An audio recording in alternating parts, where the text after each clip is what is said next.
Hello good people, this is Shankar from Music Production Hub. ഇന്ന് music production system ബിൽഡിൻ്റെ 6th video ആണ്. ഇന്നത്തെ വീഡിയോയിൽ നമ്മൾ നോക്കുന്നത് Antec എന്ന് പറഞ്ഞ കമ്പനിയുടെ ഒരു പവർ സപ്ലൈ യൂണിറ്റാണ്. അപ്പോൾ കമ്പ്യൂട്ടറിന് കമ്പോണൻസിന് വേണ്ടിയിട്ടുള്ള പവർ സപ്ലൈ ചെയ്യുന്ന ജോബാണ് ഈ ഒരു ഡിവൈസ് ചെയ്യുന്നത്. ഇതൊരു ക്രൂഷ്യലായിട്ടുള്ള കമ്പോണൻ്റ് തന്നെയാണ്. നേരത്തെ പറഞ്ഞ പോലെ എല്ലാ കമ്പോണൻറ്റും ക്രൂഷ്യലാണ്, പക്ഷേ പവർ സപ്ലൈ യൂണിറ്റ് വളരെ ക്രൂഷ്യലാണ്. കാര്യം നമ്മൾ സെലക്ട് ചെയ്യുന്ന പവർ സപ്ലൈ യൂണിറ്റ് നമ്മൾ ടോട്ടൽ ഉപയോഗിക്കുന്ന കമ്പോണൻസിൻ്റെ പവറിനേക്കാളും കുറവാണെങ്കിൽ നമ്മുടെ സിസ്റ്റത്തിൻ്റെ സ്റ്റെബിലിറ്റി പ്രോബ്ലം ആയിരിക്കും.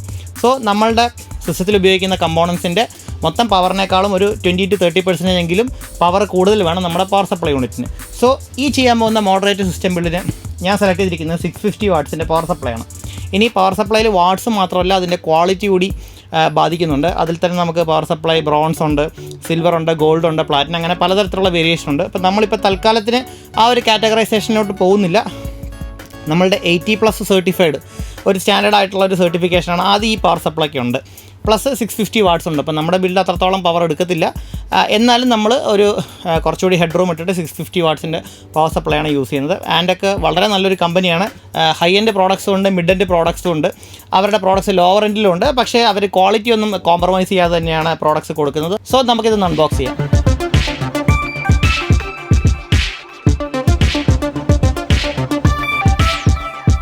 അത്യാവശ്യം നല്ലൊരു പാക്കേജിങ് തന്നെയാണ്.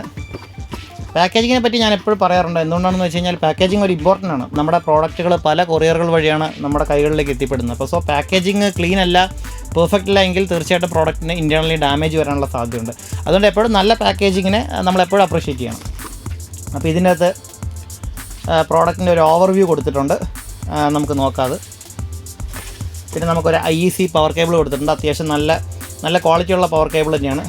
ഇതിൻ്റെ പവർ റേറ്റിംഗ് 13 ആംപിയറിൻ്റെ ഒരു കേബിളാണ് ഇതിനൂടെ കൊടുത്തിരിക്കുന്നത്. നമുക്കൊരു സിപ്പ് ടൈസ് കൊടുത്തിട്ടുണ്ട് കൂടെ.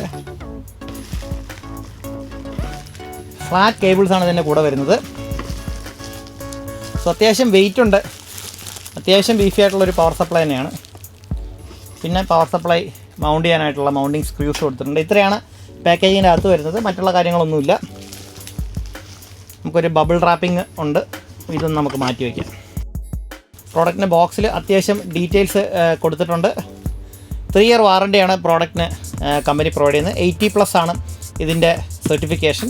അതുപോലെ തന്നെ ഫ്ലാറ്റ് കേബിൾസാണ് ഇതിൽ യൂസ് ചെയ്തിരിക്കുന്നത്. അപ്പോൾ നമുക്ക് കൺസീൽഡായിട്ട് കേബിളിങ് ചെയ്യുന്ന സമയത്ത്, അല്ലെങ്കിൽ നമ്മൾ നോർമലായിട്ട് ക്യാബിനറ്റ്സിൻ്റെ ബാക്കിലൂടെയാണ് ഇപ്പം കേബിൾസ് റൗട്ട് ചെയ്യാറുള്ളത്. സോ കുറച്ചുകൂടി ക്ലിയറായിട്ടും ഭംഗിയായിട്ടും നമുക്ക് റൗട്ട് ചെയ്യാനായിട്ട് സാധിക്കും. അതുപോലെ തന്നെ ഈ റിയർ സൈഡിലുള്ള ക്യാബിനറ്റിൻ്റെ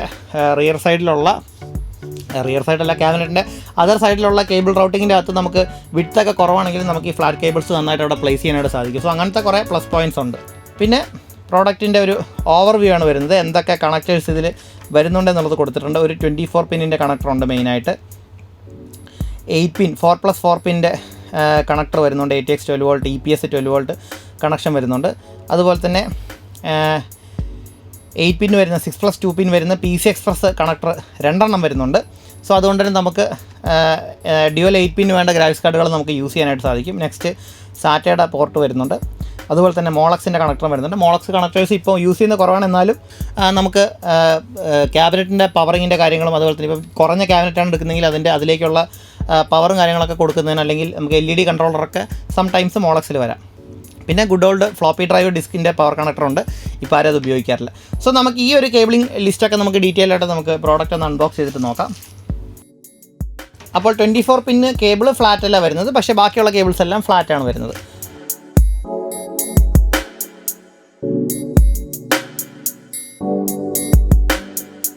നല്ല വെയിറ്റ് ഉള്ളൊരു പവർ സപ്ലൈ തന്നെയാണ്. അത്യാവശ്യം നല്ല രീതിയിലുള്ള കമ്പോണൻസ് ഇൻറ്റേർണലി ഉണ്ടെന്ന് അതിൻ്റെ വെയിറ്റ് പ്രൂവ് ചെയ്യുന്നുണ്ട്. ഇത് മോഡുലർ ആയിരുന്നെങ്കിൽ കുറേ കൂടി നന്നായിരുന്നേനെ കേബിൾ മാനേജ്മെൻറ്റിന്. എന്നാലും കുഴപ്പമില്ല, നല്ലൊരു പവർ സപ്ലൈ യൂണിറ്റ് നമുക്ക് കിട്ടുന്നുണ്ടല്ലോ, അത് തന്നെ ഒരു നല്ല കാര്യമാണ്. നമുക്കിതിൻ്റെ അകത്ത് റേറ്റിംഗ് കാര്യങ്ങളൊക്കെ കൊടുത്തിട്ടുണ്ട്. ഞാൻ ജസ്റ്റ് ഇവിടെ ഒന്ന് പ്ലേസ് ചെയ്ത്. അപ്പോൾ Antecൻ്റെ VP650+ വാല്യൂ പവർ സപ്ലൈ ആണ്. നമുക്ക് അത്യാവശ്യം കമ്പോണൻസ് ഒക്കെ ഇതിലൂടെ വിസിബിളാണ്. ഒരു ഓൺ ഓഫ് സ്വിച്ച് വരുന്നുണ്ട്. IEC പവർ കണക്ടർ വരുന്നുണ്ട്. 120 mm ഒരു ഫാനാണ് ഇതിൽ വരുന്നത്. നമുക്കിതിൽ എന്തൊക്കെ കണക്റ്റേഴ്സ് വരുന്നുണ്ടെന്ന് നോക്കാം. നമുക്കിതിൽ ആദ്യമായിട്ട് വരുന്നത് 24 പിൻ പവർ കണക്ടറാണ്. ഇതാണ് മദർ ബോർഡിലേക്ക് മെയിനായിട്ട് കൊടുക്കുന്ന പവർ കണക്ടർ. നമ്മൾ കമ്പ്യൂട്ടറിൻ്റെ ഇൻ്റഗ്രേഷനിൽ എപ്പോഴും ശ്രദ്ധിക്കേണ്ട കാര്യം ഒരു കണക്ടറും തന്നെ റോങ് ആയിട്ടുള്ള പൊസിഷനിലേക്ക് കണക്ട് ചെയ്യാൻ സാധിക്കില്ല. That means complete full proof ആയിട്ടുള്ള ഡിസൈനാണ്. സോ നിങ്ങൾ ഇത്രയും കേബിൾസ് കണ്ട് പേടിക്കേണ്ട കാര്യമൊന്നുമില്ല. കാര്യം ഇതിൽ ഓരോ കേബിൾ എന്താണെന്ന് നമുക്ക് കൃത്യമായിട്ട് മനസ്സിലാക്കി കഴിഞ്ഞാൽ നമുക്ക് തന്നെ കണക്ട് ചെയ്യാവുന്നേ ഉള്ളൂ. 24 പിൻ പവർ കണക്ടർ 20+4 പിന്നായിട്ടാണ് വരിക. ചില പവർ സപ്ലൈകളിൽ ഇത് കുറച്ചൊരു ബുദ്ധിമുട്ടുണ്ട്. ഈ പറഞ്ഞ മോഡുലാർ അല്ലാത്തതുകൊണ്ട് നമുക്കിവിടെ ഇതിവിടെ എടുക്കാൻ സാധിക്കും. 20+4 ആണ്. ചില മദർ ബോർഡുകളിൽ 20+, ചില പവർ സപ്ലൈ നിങ്ങൾ വാങ്ങിക്കുമ്പോൾ നിങ്ങൾ 20+4 എന്ന് പറഞ്ഞ് സെപ്പറേറ്റ് ആണ് കിട്ടുക. ചില പവർ സപ്ലൈകളിൽ അത് ഒരുമിച്ച് ഇങ്ങനെ കണക്റ്റഡ് ആയിട്ടായിരിക്കും വരുന്നത്. സോ ഇതിൽ വളരെ കൃത്യമായിട്ട് ജോയിൻ ചെയ്യാനുള്ള ഓപ്ഷൻ അവർ കൊടുത്തിട്ടുണ്ട്. ചില പവർ സപ്ലൈകൾ അത് ലൂസായിട്ടായിരിക്കും വരുന്നത്. എന്നാലും നമുക്കത് ഹോൾഡ് ചെയ്ത് വെച്ചിട്ട് മദർ ബോർഡിൽ കണക്ട് ചെയ്താൽ മതി. ഇത് ഒരു കണക്ഷൻ മാത്രമേ ഇത് കാണുള്ളൂ. അവരത് കൃത്യമായിട്ട് കൊടുത്തിട്ടുണ്ട്. 24 പിൻ മെയിൻ കണക്ടർ വരുന്നത് സിംഗിൾ മാത്രമാണ്. ഇതൊരു ഡയറക്ഷനിൽ മാത്രമേ കയറത്തുള്ളൂ. അതിനൊരു നോച്ച് ഇവിടെ കൊടുത്തിട്ടുണ്ട്. പ്ലസ് അതിനൊരു ചെറിയ ലോക്കിംഗ് മെക്കാനിസം ഉണ്ട്. സോ ഇത് പ്രസ് ചെയ്തിട്ട് വേണം നമ്മളിത് ഊരിയെടുക്കാനായിട്ട്. നമുക്കിത് മദർ ബോർഡിൽ ഇൻസേർട്ട് ചെയ്യുന്ന സമയത്ത് നമുക്കിത് പ്രസ് ചെയ്യേണ്ട കാര്യമില്ല. പക്ഷേ ഇത് ഊരിയെടുക്കുന്ന സമയത്ത് ഈ ക്ലിപ്പ് പ്രസ് ചെയ്തിട്ട് വേണം, ഈ ലോക്ക് പ്രസ് ചെയ്തിട്ട് വേണം നമ്മളിത് റിമൂവ് ചെയ്തെടുക്കാനായിട്ട്. നോർമലി സ്ട്രൈറ്റ് ആയിട്ടാണ് മൂവ് ചെയ്യാൻ പറയുക. പക്ഷേ എങ്കിലും ചില കേസിൽ സ്ട്രൈറ്റ് ആയിട്ട് ഊരിയാൽ വരില്ല. അപ്പോൾ ചെറുതായിട്ട് നമ്മളൊന്ന് ഷെയ്ക്ക് ചെയ്തിട്ട് ജസ്റ്റ് ഒന്ന് ഷെയ്ക്ക് ചെയ്തിട്ടായിരിക്കും നമ്മൾ ഊരുക. അപ്പോൾ നമുക്ക് കണക്ടർ കുറച്ചുകൂടി ഈസി ആയിട്ട് വരാൻ കിട്ടും. നിങ്ങൾ വളരെ പ്രഷർ കൊടുത്തിട്ട് സ്ട്രൈറ്റ് ആയിട്ട് ഊരിയാൽ ചിലപ്പോൾ മദർ ബോർഡിൻ്റെ അകത്തുള്ള കണക്ടർ പൊട്ടിപ്പോകാനുള്ള സാധ്യതയുണ്ട്. സോ അതുകൊണ്ട് അത് വളരെ ശ്രദ്ധിക്കുക. അപ്പോൾ ഈ ഒരു കണക്ഷൻ അങ്ങോട്ട് മാറ്റി വെച്ചു. ഇനി നെക്സ്റ്റ് നമുക്ക് മെയിനായിട്ട് വരുന്ന കണക്റ്റേഴ്സ് എന്ന് പറഞ്ഞു കഴിഞ്ഞാൽ സാറ്റ പവർ കണക്ടറാണ്. അപ്പോൾ ഇതിനകത്ത് സാറ്റ എന്ന് മാത്രമേ എഴുതിയിട്ടുള്ളൂ, സാറ്റ പവർ എന്ന് എഴുതിയിട്ടില്ല. അപ്പോൾ അതിൻ്റെ ഷേപ്പ് ഒരു ഇച്ചിരി ഡിഫറൻ്റ് ആണ്. മോളക്സ് പോലെ തന്നെയാണ് സാറ്റയുടെ പവറും, പക്ഷേ അതിൻ്റെ ഷേപ്പ് ഒരു ഇത്തിരി ഡിഫറൻ്റ് ആണ്. നമുക്ക് അത്യാവശ്യം വേണ്ട സാറ്റ പവറൊക്കെ ഇതിൽ വരുന്നുണ്ട്. മേ ബി നമുക്ക് ചിലപ്പോൾ ഈ കേബിൾ നമ്മൾ ക്യാബിനറ്റിൻ്റെ ബാക്കിലൂടെയാണ് റൗട്ട് ചെയ്യുന്നതെങ്കിൽ ചിലപ്പോൾ നമുക്ക് ഒരു എക്സ്റ്റൻഷൻ വേണ്ടി വരും. കാര്യം ലെങ്ത്ത് ചിലപ്പോൾ എത്തിയില്ലെങ്കിൽ കേബിൾ മാനേജ്മെൻറ്റ് നമ്മൾ വളരെ ക്ലീൻ ആയിട്ടാണ് ചെയ്യാൻ ഉദ്ദേശിക്കുന്നതെങ്കിൽ നമുക്ക് ചിലപ്പോൾ കേബിൾ എക്സ്റ്റെൻഡ് ചെയ്യേണ്ടി വരും. അപ്പോൾ നമുക്ക് എക്സ്ട്രാ തേർഡ് പാർട്ടി സാറ്റ കേബിൾസ് ചിലപ്പോൾ സാറ്റ പവർ കേബിൾസ് ചിലപ്പോൾ യൂസ് ചെയ്യേണ്ടി വരും. പക്ഷേ ഇതിൻ്റെ അകത്ത് അത്യാവശ്യം വേണ്ട സാറ്റയ്ക്കുള്ള കണക്ഷൻസ് സാറ്റ പവറിനുള്ള കണക്ഷൻസ് അവർ കൊടുത്തിട്ടുണ്ട്. അപ്പോൾ ഈ കേബിൾ കാണുമ്പോൾ നിങ്ങൾക്ക് കറക്റ്റായിട്ട് മനസ്സിലാവും ഇതിൻ്റെ ഒരു ഷേപ്പ്. ഇതിലും ഒരു ഫുൾ പ്രൂഫ് ഡിസൈനാണ്. നിങ്ങൾക്ക് ഒരു ഡയറക്ഷനിൽ മാത്രമേ ഇത് കണക്ട് ചെയ്യാൻ സാധിക്കുള്ളൂ. സോ നിങ്ങൾ റിവേഴ്സിൽ കണക്ട് ചെയ്യാൻ നോക്കിയാലും കണക്ട് ചെയ്യാൻ പറ്റില്ല. ഈ പിന്ന് നോക്കണ്ട, ഇവിടെ ഒരു നോച്ച് ഉണ്ട്. ആ നോച്ച് നോക്കിയിട്ട് നിങ്ങൾ കണക്ട് ചെയ്താൽ മതി.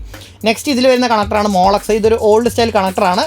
പക്ഷേ ഞാൻ ഈ പറഞ്ഞ പോലെ നമ്മുടെ ക്യാബിനറ്റിൻ്റെ അകത്തുള്ള ഫ്രണ്ട് പാനൽ ഹെഡേഴ്സിലേക്കോ അല്ലെങ്കിൽ മറ്റ് കേസ് ഫാനിലേക്കോ ചിലപ്പോൾ നമുക്ക് റൗട്ട് ചെയ്യാനായിട്ട് ഈ ഒരു പോർട്ട് ആവശ്യം വരും. അതുപോലെ തന്നെ നമ്മൾ സാറ്റ പവർ എക്സ്റ്റെൻഡ് ചെയ്യുന്നതും ഈ പോർട്ട് ഉപയോഗിച്ചിട്ടാണ്. നേരത്തെ പറഞ്ഞ പോലെ ക്യാബിനറ്റിൻ്റെ റിയർ സൈഡിലൂടെയാണ് നമ്മൾ റൗട്ട് ചെയ്യുന്നതെങ്കിൽ നമുക്ക് ചിലപ്പോൾ ലെങ്ത്ത് മതിയാവില്ല. അപ്പോൾ നമുക്ക് ലെങ്ത്ത് എക്സ്റ്റെൻഡ് ചെയ്യണമെങ്കിൽ നമ്മൾ മോളക്സ് ടു സാറ്റ ഉപയോഗിച്ചിട്ട് നമ്മൾ എക്സ്റ്റെൻഡ് ചെയ്യും. അപ്പോൾ ഇവിടെ 2 മോളക്സ് കണക്ടറും നമുക്കൊരു ഫ്ലോപ്പി ഡ്രൈവിൻ്റെ പവർ കണക്ടറും വരുന്നുണ്ട്. അതവരിവിടെ കറക്റ്റായിട്ട് കൊടുത്തിട്ടുണ്ട്. സോ ഈ ഒരു ചാർട്ട് വളരെ യൂസ്ഫുള്ളാണ്. നെക്സ്റ്റ് നമുക്ക് നോക്കാനുള്ളത് ഇത് CPU-ൻ്റെ പവർ കണക്ടറാണ്. 4+4 പിന്നാണ് വരുന്നത്. ഓക്കെ, അപ്പോൾ നമ്മൾ ഉപയോഗിക്കുന്ന മദർ ബോർഡിൽ ഈ ഒരു കണക്ടറായിരിക്കും വരിക. പഴയ മദർ ബോർഡുകളിലൊക്കെ ഒരു 4 പിന്നേ വന്നിരുന്നുള്ളൂ. പിന്നെ അങ്ങോട്ടേക്കുള്ളതിൽ പവർ ഹംഗ്രി പ്രോസസ്സേഴ്സ് വരുന്നുണ്ട്. ഇത് പ്രോസറിന് പവർ സപ്ലൈ കൊടുക്കാനാണ്, പ്രോസറിന് എക്സ്ട്രാ പവർ കൊടുക്കാനാണ്. അപ്പോൾ ഇതിൽ 8 പിൻ വരുന്നുണ്ട്. ചില മദർ ബോർഡിൻ്റെ അകത്ത് 8+4 വരുന്നുണ്ട്. കുറേ കൂടി ഹൈ എൻഡ് മദർ ബോർഡ്സ് വരുന്ന സമയത്ത് 8+8 വരുന്നുണ്ട്. സോ അത് പ്രോസസറിൻ്റെ പവർ എത്രത്തോളം പവർ ഹംഗ്രിയാണ് പ്രോസർ എന്നുള്ളത് ആശ്രയിച്ചിട്ടാണ് നമ്മൾ ഈ ഒരു കണക്ഷൻ വരുന്നത്. സോ ഈ ഒരു SMPS-ൻ്റെ അകത്ത് ഒരു സെറ്റ് മാത്രമേ വരുന്നുള്ളൂ. കുറച്ചുകൂടി ഹയർ പ്രൈസുള്ള ഹൈ എൻഡ് ആയിട്ടുള്ള SMPS-ലേക്ക് പോകുകയാണെങ്കിൽ ഇത് നമുക്ക് 2 സെറ്റ് കിട്ടുന്നതായിരിക്കും. സോ നമ്മുടെ ബില്ലിനെ സംബന്ധിച്ചിടത്തോളം ഈ ഒരു സെറ്റ് തന്നെ ധാരാളമാണ്. നമ്മൾ ഇത് മാത്രമേ കണക്ട് ചെയ്യാൻ പോകുന്നുള്ളൂ. സോ ഇതിൻ്റെ നമ്പർ 1 കൊടുത്തിരിക്കുന്നത്. നെക്സ്റ്റ് നമുക്ക് 6+2 അത് നമ്മൾ യൂസ് ചെയ്യുന്നത് ഗ്രാഫിക്സ് കാർഡിന് പവർ കൊടുക്കാൻ വേണ്ടിയിട്ടാണ്. സോ നമ്മളിതിൽ ഈ ബിൽഡിൽ സെലക്ട് ചെയ്തിരിക്കുന്ന ഗ്രാഫിക്സ് കാർഡ് RX 570 ആണ്. അതിന് തീർച്ചയായിട്ടും ഒരു 6+2 8 പിൻ നമുക്ക് PC Express പവർ വേണം. ഇനി നിങ്ങൾക്ക് ഒരു ഗ്രാഫിക്സ് കാർഡ് കൂടി കൊടുക്കാനുണ്ടെങ്കിൽ, അല്ലെങ്കിൽ നിങ്ങൾ ഉപയോഗിക്കുന്ന ഗ്രാഫിക്സ് കാർഡിൽ ഒരു സെറ്റ് കൂടി നിങ്ങൾക്ക് പവർ കൊടുക്കണമെന്നുണ്ടെങ്കിൽ ചില ഗ്രാഫിക്സ് കാർഡുകൾ പവർ ഹംഗ്രി ആയിട്ടുള്ള ഗ്രാഫിക്സ് കാർഡുകൾ 2 സെറ്റ് 8 പിൻ കൊടുക്കേണ്ടി വരും. അപ്പോൾ അങ്ങനെയുള്ള ഗ്രാഫിക്സ് കാർഡിലേക്ക് വേണ്ടിയിട്ടാണ് ഈ 2 സെറ്റ് 8 പിൻ വരുന്നത്. 2 ഗ്രാഫിക്സ് കാർഡിൻ്റെ കാര്യം നമുക്ക് SLI ക്രോസ് ഫയർ ഒക്കെ ചെയ്യുമ്പോഴാണ് 2 ഗ്രാഫിക്സ് കാർഡിൻ്റെ കാര്യം. ഇന്നിപ്പോൾ ആരും SLI ക്രോസ് ഫയർ ഒന്നും ചെയ്യാറില്ല. സിംഗിൾ GPU തന്നെയാണ് മാക്സിമം ആളുകളും യൂസ് ചെയ്യുന്നത്. സോ ഈ 2 വന്നിരിക്കുന്നത് പവർ ഹംഗ്രി ആയിട്ടുള്ള ഗ്രാഫിക്സ് കാർഡ് നമ്മൾ ഡ്രൈവ് ചെയ്യാൻ വേണ്ടിയിട്ടാണ്. സോ ഇത്രയും കണക്റ്റേഴ്സാണ് നമ്മുടെ പവർ സപ്ലൈ യൂണിറ്റിനകത്ത് വരുന്നത്. അപ്പോൾ ഇതിൻ്റെ പവറും വാട്ടേജും കാര്യങ്ങളൊക്കെ ഓരോ ഇൻഡിവിജ്വൽ റെയിലും എത്രയാണ് പവർ ഔട്ട്പുട്ട് വരുന്നതെന്നുള്ള കാര്യങ്ങളൊക്കെ കൊടുത്തിട്ടുണ്ട്. അപ്പോൾ ഞാൻ അത്തരം ഡീറ്റെയിൽസിലേക്ക് ഇപ്പോൾ പോകുന്നില്ല. നിങ്ങൾ വളരെ ബേസിക് ആയിട്ടുള്ള വളരെ ലോ റെൻഡിലുള്ള പവർ സപ്ലൈകൾ നല്ല ബിൽഡ് ചെയ്യുമ്പോൾ എടുക്കാതിരിക്കുക. നിങ്ങൾ ബേസിക് ആയിട്ടുള്ള ബിൽഡാണ് i3 വെച്ചിട്ടുള്ള ഒരു ബേസിക് സിസ്റ്റം ആണെങ്കിൽ നിങ്ങൾക്ക് നോർമൽ പവർ സപ്ലൈ തന്നെ, ചിലപ്പോൾ ക്യാബിനറ്റിൻ്റെ കൂടെ വരുന്ന പവർ സപ്ലൈ തന്നെ ഓക്കെ ആയിരിക്കാം. പക്ഷേ ഇത് അത്യാവശ്യം നല്ലൊരു ക്വാളിറ്റിയുള്ള പവർ സപ്ലൈ ആണ്, ഒരു വാല്യൂ പവർ സപ്ലൈ ആണ്. നിങ്ങൾക്കൊരു 4500 റുപ്പീസിനൊക്കെ നിങ്ങൾക്ക് കിട്ടുന്ന റേഞ്ചിൽ വരുന്ന ഒരു പവർ സപ്ലൈ ആണ്. പക്ഷേ അവർ ക്വാളിറ്റിയിലൊന്നും കോംപ്രമൈസ് ചെയ്തിട്ടില്ല. നമുക്ക് ഒരേ ഒരു ഡ്രോബാക്ക് ഉള്ളത്, ഇത് മൊഡുലാർ പവർ സപ്ലൈ അല്ല. ദാറ്റ് മീൻസ് എല്ലാ കേബിൾസും ഹാങ് ചെയ്തിരിക്കും. പക്ഷേ നമുക്ക് വൺസ് നമ്മുടെ ബിൽഡ് കംപ്ലീറ്റ് ആയി കഴിഞ്ഞാൽ അതൊരു പ്രോബ്ലമേ അല്ല. അതുപോലെ തന്നെ അത്യാവശ്യം നല്ല പവർ റേറ്റിംഗ് അവർ ഈ ഒരു പവർ സപ്ലൈക്ക് കൊടുത്തിട്ടുണ്ട്. പ്ലസ് 12 വോൾട്ട് നമുക്ക് 50 ആംപിയർ വരെ പവർ ഡ്രോ ചെയ്യാനുള്ള ഓപ്ഷൻ കൊടുത്തിട്ടുണ്ട്. അപ്പോൾ എത്ര വാട്ട്സ് നമുക്കിതിൽ പ്ലസ് 12 വോൾട്ടിൽ ഡ്രൈവ് ചെയ്യാൻ സാധിക്കും, അങ്ങനെയുള്ള ഡീറ്റെയിൽസ് എല്ലാം വളരെ കൃത്യമായിട്ട് കൊടുത്തിട്ടുണ്ട്. അപ്പോൾ നമ്മൾ ഇതൊരു ഹൈ ടെക്നിക്കലായിട്ടുള്ള വീഡിയോ അല്ലല്ലോ, അതുകൊണ്ട് തന്നെ ഞാൻ അത്തരം ഡീറ്റെയിൽസ് കൂടുതലായിട്ട് പോകുന്നില്ല. 80+ സർട്ടിഫൈഡ് പവർ സപ്ലൈ ആണ്. ഒരു ബേസിക് വാല്യൂവിൽ വരുന്ന അത്യാവശ്യം നല്ല പെർഫോമൻസ് ഉള്ള ക്വാളിറ്റി ഉള്ള ഒരു പവർ സപ്ലൈ ആണ്. 3 ഇയർ വാറണ്ടിയാണ് കമ്പനി ഇതിന് പ്രൊവൈഡ് ചെയ്യുന്നത്. സോ തീർച്ചയായിട്ടും നമ്മുടെ ബിൽഡിലേക്ക് ഇതൊരു നല്ല ഒരു പ്രോഡക്റ്റ് ആയിരിക്കും. നല്ല സ്റ്റേബിൾ ആയിട്ടുള്ള പവർ സപ്ലൈ ചെയ്യുന്ന ഒരു പ്രോഡക്റ്റ് ആയിരിക്കും ആൻടെക്കിൻ്റെ VP650+ എന്ന് പറഞ്ഞത്. ഇന്നത്തെ വീഡിയോ എല്ലാവർക്കും ഇൻഫോർമേറ്റീവ് ആയെന്ന് വിശ്വസിക്കുന്നു. Okay, see you on the next video. Have a good day.